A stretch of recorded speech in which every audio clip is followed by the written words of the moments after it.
Bienvenue dans Rétrospective, épisode 2. Vieillir, c'est vraiment bien, quoi. C'est vivre. Vieillir, c'est vivre. Tu peux pas avoir peur de vieillir si t'as pas peur de vivre. Si tu aimes la vie, tu aimes vieillir. À l'heure où je vous parle, nous sommes en plein confinement. Impossible donc de se rencontrer. Mais heureusement, nous sommes aussi en 2020, et en 2020, tout est possible ou presque. C'est donc grâce à notre belle technologie que j'ai eu la chance de recueillir le témoignage de Richard.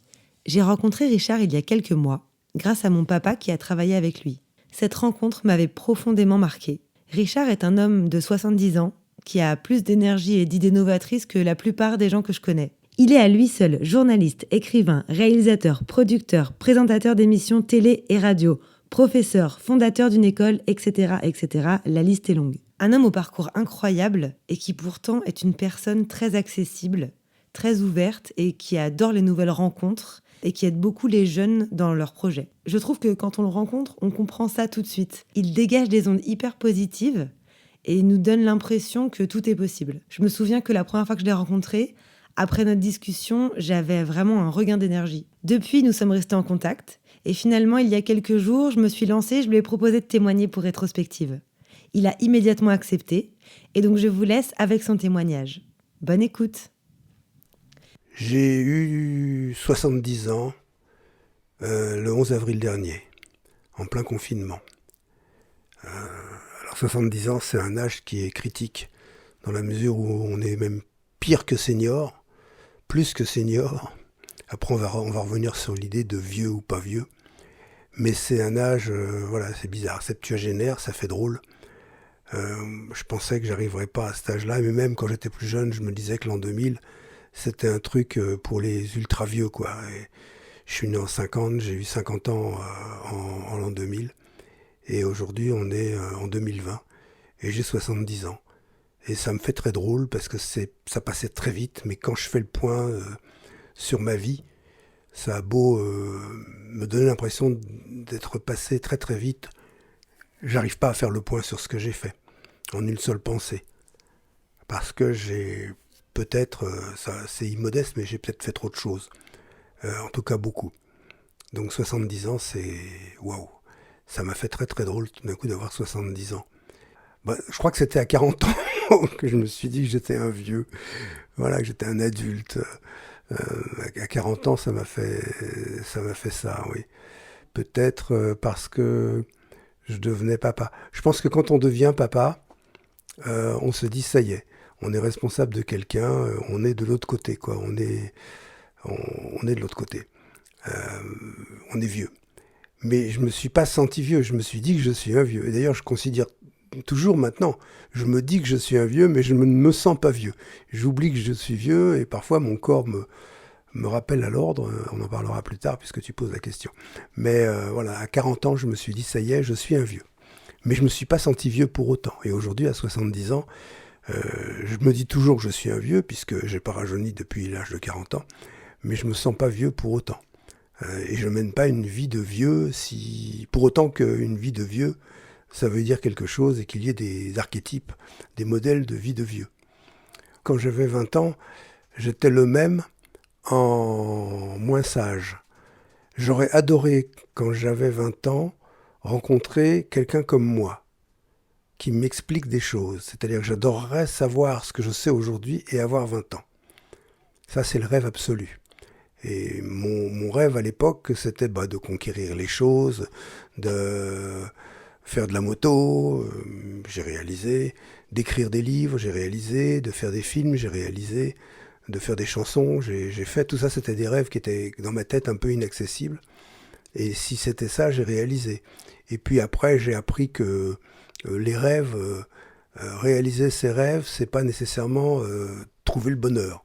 Que le bonheur, il est ailleurs que dans la réalisation des rêves, parce que les rêves qu'on a à 20 ans ne sont pas nécessairement les sujets, les objets, les idées, les univers qui vont nous rendre heureux. Mais ça, à 20 ans, on ne le sait pas. Donc j'ai réalisé mes rêves de 20 ans sans savoir que c'était peut-être pas les bons rêves. L'idée, c'est de choisir quels sont les bons rêves ou quels sont les mauvais rêves. Ça ne veut pas dire que les mauvais rêves soient des cauchemars, attention. Hein. Mais oui, j'ai réalisé les petits rêves que j'avais à l'âge de 20 ans. Je voulais être heureux, ne pas être pauvre, être papa, trouver l'amour. Tout ça, j'ai trouvé, et puis faire des choses. Voilà, maintenant, les rêves sont autres, mais je les réalise aussi. Est-ce que j'avais peur de vieillir ?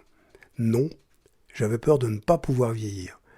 Puisque vieillir, c'est vivre. Il n'y a que ceux qui meurent avant qui ne vieillissent pas. Donc vieillir, c'est un privilège. Et j'ai toujours eu peur de ne pas vivre assez longtemps pour vieillir. Donc quand je voyais des vieux, ça m'attendrissait. Et je me disais, j'espère qu'un jour, j'arriverai à cet âge-là.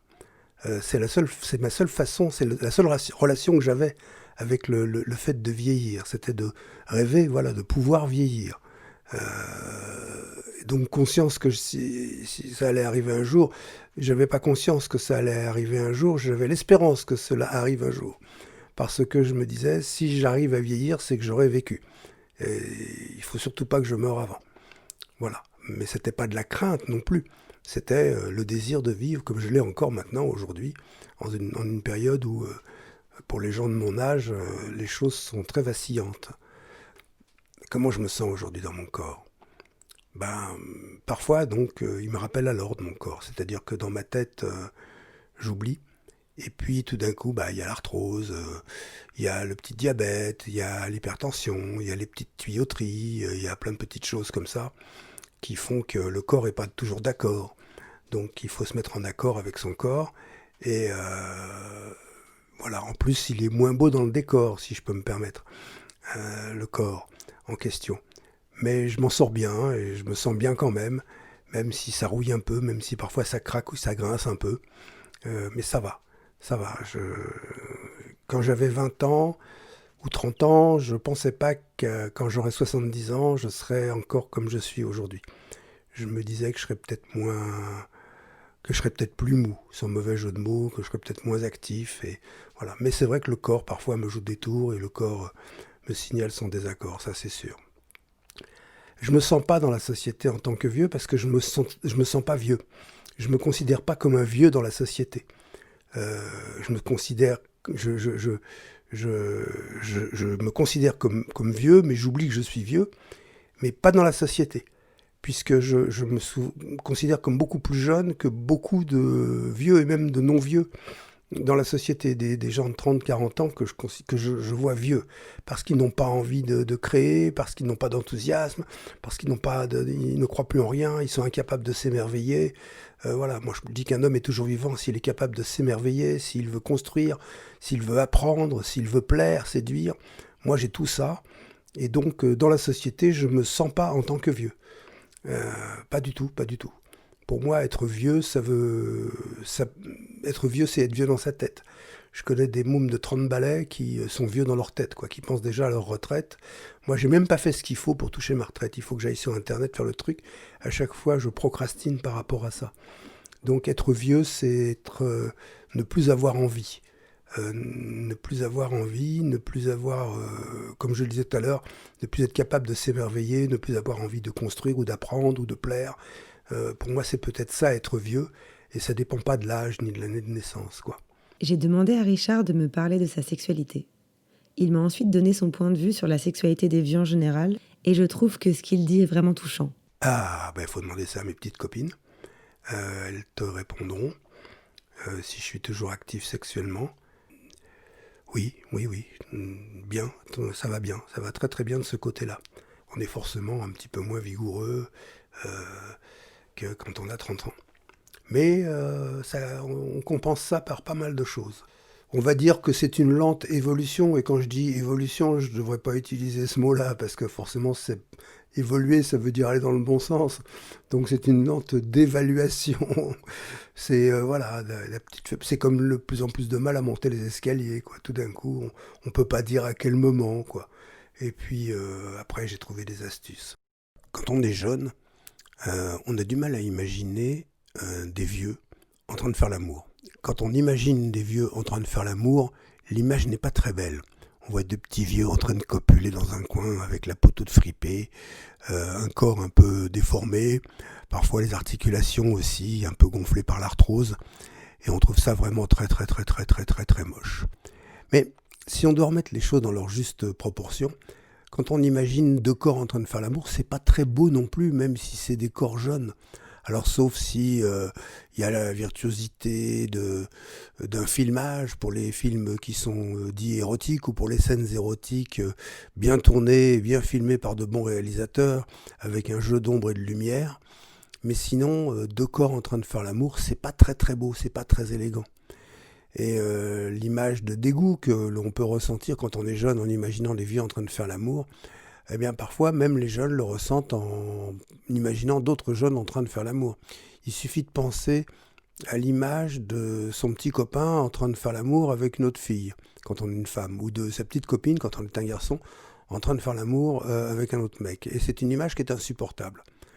Et c'est pour ça qu'on a des préjugés. Et on pense que les seniors, à partir d'un certain âge, alors ça dépend des gens, n'ont plus de sexualité, et n'ont pas le droit, parce que c'est moche, quoi, de faire l'amour. Et je pense que là, c'est une grave erreur qu'on commet. Et évidemment, il n'y a que quand on arrive soi-même à cet âge-là qu'on reconsidère tout ça. Moi, comme j'ai dit à d'autres moments, dans notre conversation, j'oublie que je suis vieux. Donc du coup, quand je fais l'amour, j'oublie que c'est un vieux qui fait l'amour. Et puis après, si au hasard de mon déplacement, je croise un miroir qui me renvoie mon image, je dis ah tiens, c'est plus ça quoi. Mais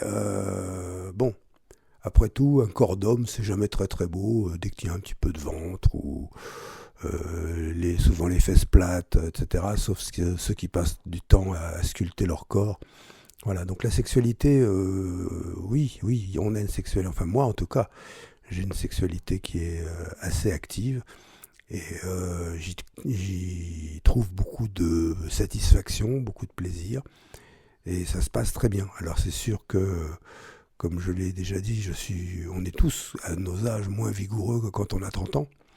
Mais on compense ça par de la patience, par de l'expérience, par de la tendresse, par une science du contact, de l'effleurement, de la caresse, et tout un tas de choses qui relèvent à la fois de la séduction, de la sensualité, et ça reste sexuel et c'est très bon. Voilà.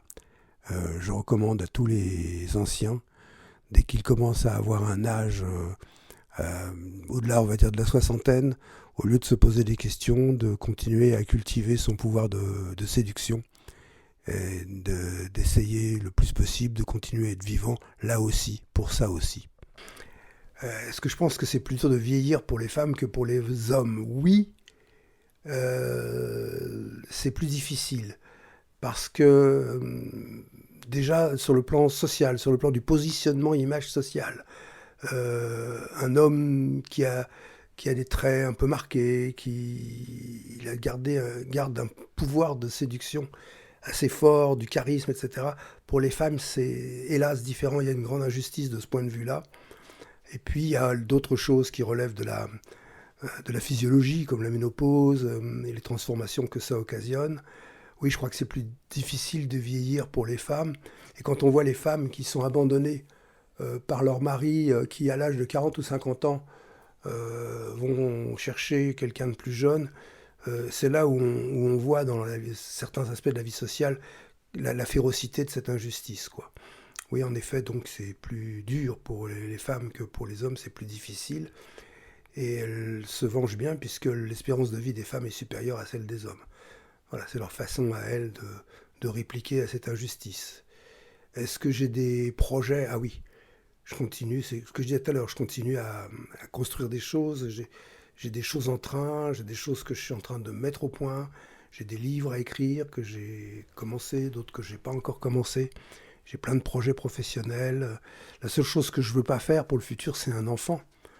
Parce que si à 70 ans tu fais un enfant, le jour où il aura 20 ans et qu'il voudra que tu l'emmènes faire les soldes chez Harrods à Londres, tu n'auras peut-être plus la force, quoi. Donc laisse tomber, pour avoir un enfant, c'est pas un cadeau à lui faire que de lui donner un trop vieux papa. Si j'ai des regrets, non. J'ai pas vraiment de regrets, sauf d'avoir vraiment travaillé pour apprendre un instrument de musique. Ça, j'aurais adoré. Pour le reste, je regarde ma vie Et c'est sûr que comme j'ai dit, j'aurais aimé me rencontrer quand j'avais 20 ou 30 ans, mais voilà. Est-ce que je suis heureux aujourd'hui ? Oui. Heureux, dans la mesure où heureux, ça ne veut pas dire tranquille. Dans la mesure où c'est pas la béatitude aveugle et naïve. On peut dire que je suis heureux, que je suis en harmonie avec moi-même. J'aime ma vie. La seule chose que je regrette, c'est pas un regret par rapport au passé, c'est un regret par rapport à aujourd'hui, c'est que alors que j'ai mon âge, toujours pas assez de temps pour écrire. J'aimerais avoir un peu plus de temps pour écrire. Et heureux aujourd'hui même, là, ce jour, on vit la période de confinement avec pas mal d'angoisse. On voit les gens qui tombent comme des mouches autour de nous. J'ai pas pu voir ma fille et mon petit-fils depuis pas mal de temps. J'ai plein de choses qui font que c'est compliqué, mais ça, c'est conjoncturel. Voilà. Je suis heureux, oui, je suis heureux. Comment te dire ? Vieillir, c'est vraiment bien, quoi. C'est vivre. Vieillir, c'est vivre. T'as peur de vivre. Donc si t'as peur de vivre, c'est compliqué, quoi. Tu peux pas avoir peur de vieillir si t'as pas peur de vivre. Si tu aimes la vie, tu aimes vieillir. Puisque chaque seconde qui passe, c'est une seconde qu'on aura en moins à vivre. Et il faut la savourer. Ce que je peux te dire, c'est savoure. Ça veut pas dire qu'il faut te gaspiller. C'est pas le carpe diem de certains hédonistes qui sont complètement inconscients. Moi, je suis plutôt eudémoniste que hédoniste. C'est-à-dire que je suis plutôt pour le bonheur que pour la jouissance immédiate. Mais profite de chaque instant. Ne te pose des questions sur l'avenir que s'il s'agit de savoir comment tu le construis, mais ne cherche pas à savoir comment il va être. Voilà, dis-toi, tiens, je vais construire ça, et ne te donne pas de limite dans le temps. Ne dis pas, tiens, il faut qu'à telle date, j'ai réussi à faire ça. Je pense que là, le bonheur, c'est la maîtrise du temps, et la maîtrise du temps, c'est la négation du temps. Je pense qu'il faut nier l'existence du temps, et je suis en train d'écrire un livre là-dessus, et je crois qu'une des clés du bonheur, c'est de nier l'existence du temps pour éviter la dictature du temps. Voilà, prends ton temps, sinon c'est lui qui va te prendre. C'est ça que je pourrais dire à une personne comme toi. C'est-à-dire continue à construire, mets-y le temps que tu veux, mais prends du bon temps et ne te laisse pas gouverner par le temps, ne te laisse pas dominer par le temps. Merci beaucoup Richard pour ton témoignage, tes conseils et ton aide en général. Tu n'as pas hésité à donner de ton temps pour mon podcast et je t'en suis extrêmement reconnaissante. Merci pour ta façon de parler très ouverte, très sincère et toujours bienveillante. Merci à tous d'avoir écouté, j'espère que vous y avez pris autant de plaisir que moi et je vous dis à très vite dans un nouvel épisode de Rétrospective.